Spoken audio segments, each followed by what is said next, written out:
You've decided to go to Walt Disney World for a holiday. Congratulations, it's going to be an amazing trip. You now need to decide when to go. So let me give you 3 hints to help you decide here on Disney for Brits.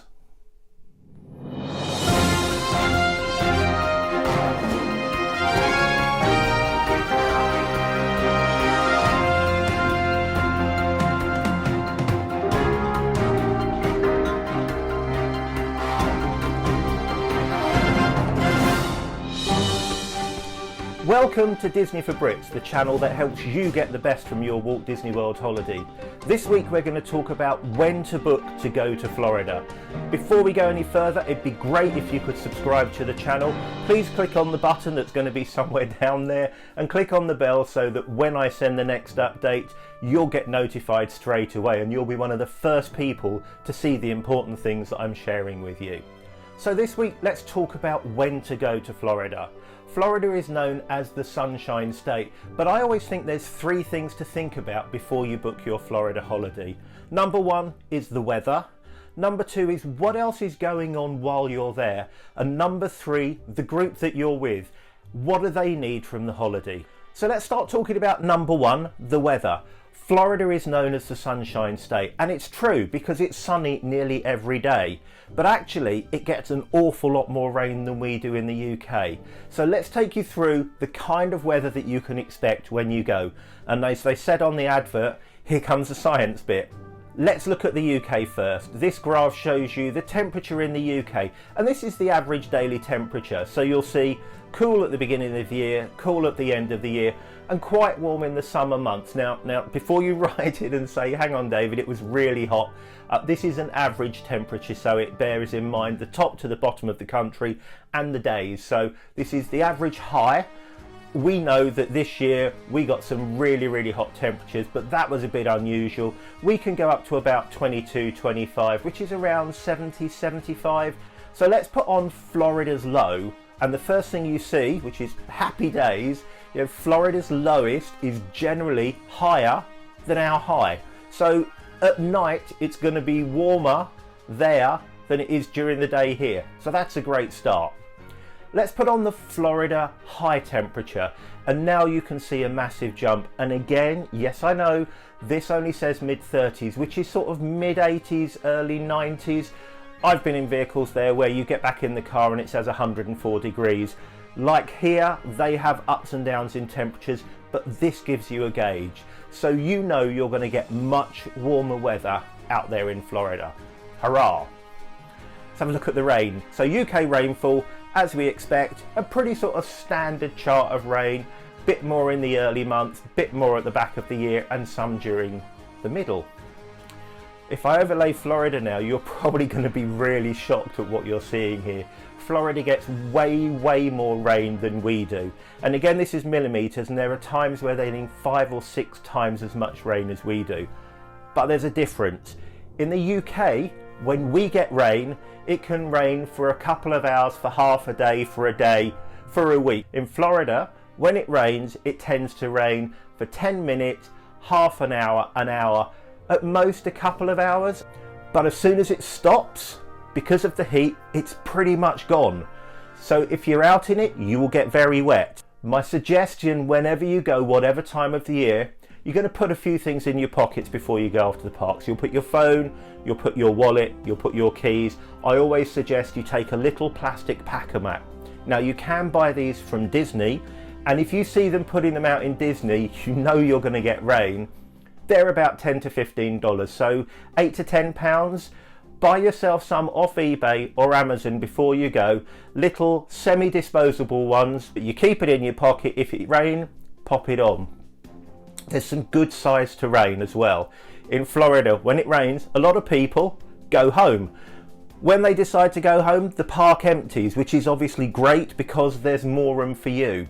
The rain will last a short period of time. I certainly recommend, if it rains, stick your waterproofs on, find an indoor ride in any of the parks and stay there until the rain goes away. You'll find the parks a lot quieter afterwards. So if we put the whole thing together now, we're looking at the temperature and we're looking at the rain.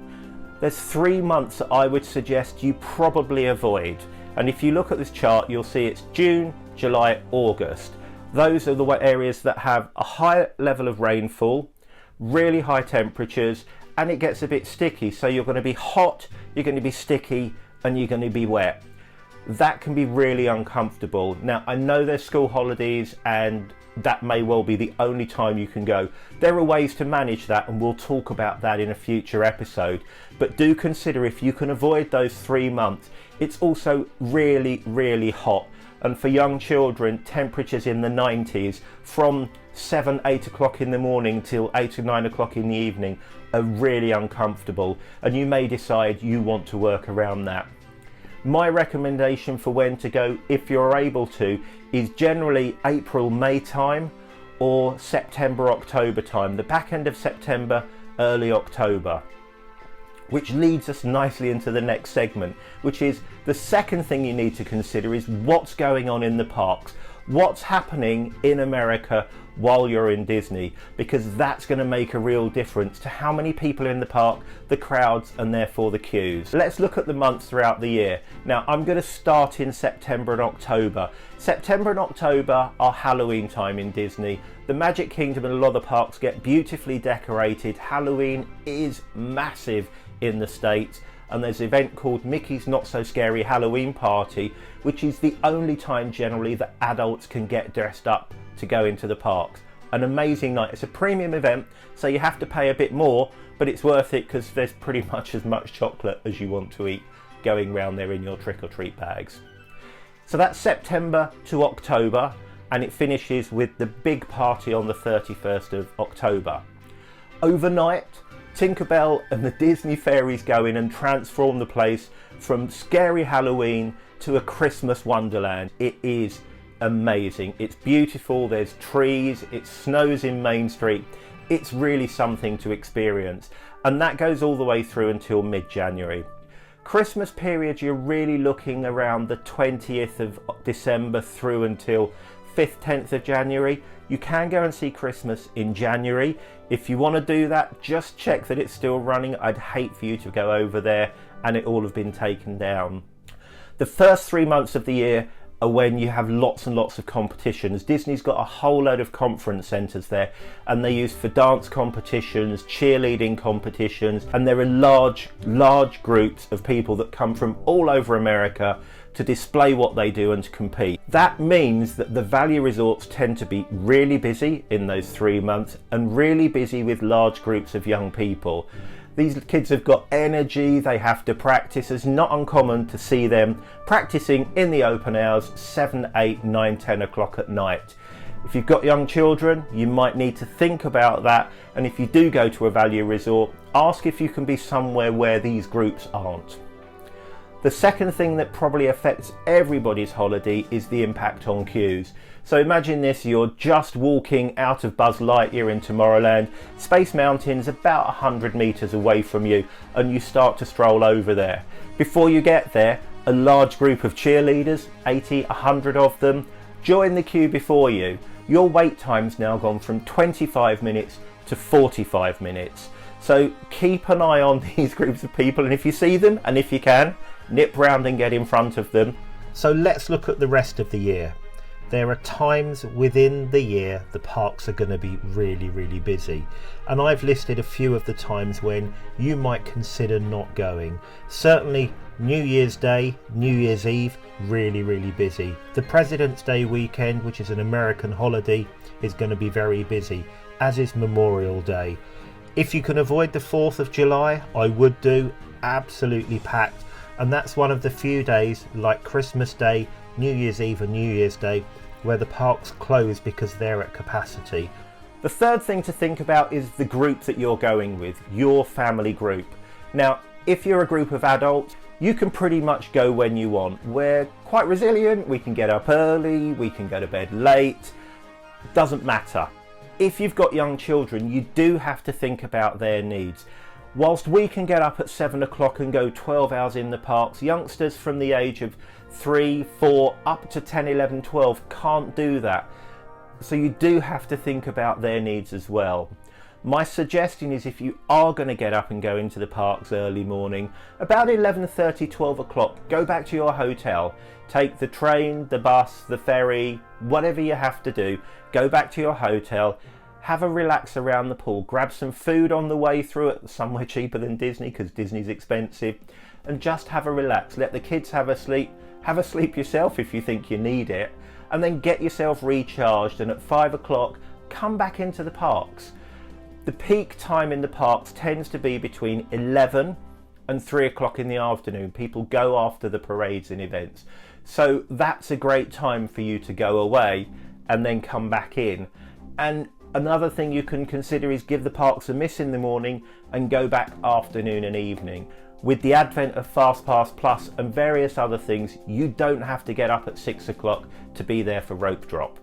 So there you have it. 3 things to think about before you book your time in Walt Disney World. The weather, what else is going on, and your party group. Think about those and then you can decide when to book. If it's your first time, I highly recommend you get some help from somebody that knows about Disney. So find a Disney travel agent, search online for them. Walt Disney Travel Company, they've got their own travel agent. Nobody knows Disney like Disney do, they say. Other travel agents, there are people there that can help you, so get some advice. Don't stress, this is just a guide, but it helps you understand how busy the parks are going to be.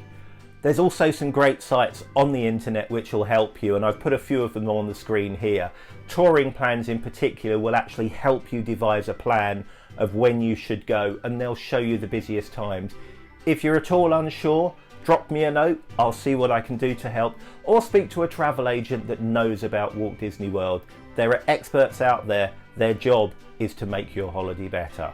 So that's it, 3 things to think about when you want to book Walt Disney World. So there we go, first episode done. 3 things that you need to think about before you decide to go to Walt Disney World. I'd love to hear what you think about the episode. Please pop your comments down below and share the video with other people. The more people we get to see this, the more people we can help. And if you've got some hints, tips or ideas that you think I've missed, pop them in the comments below. I'd love to share them with everybody. Don't forget to sign up and check out our Twitter and Facebook groups, and let's start conversations about how wonderful Disney is and how your ideas can help other people. And don't forget to subscribe. And as our pal Mickey says, I'll see you real soon.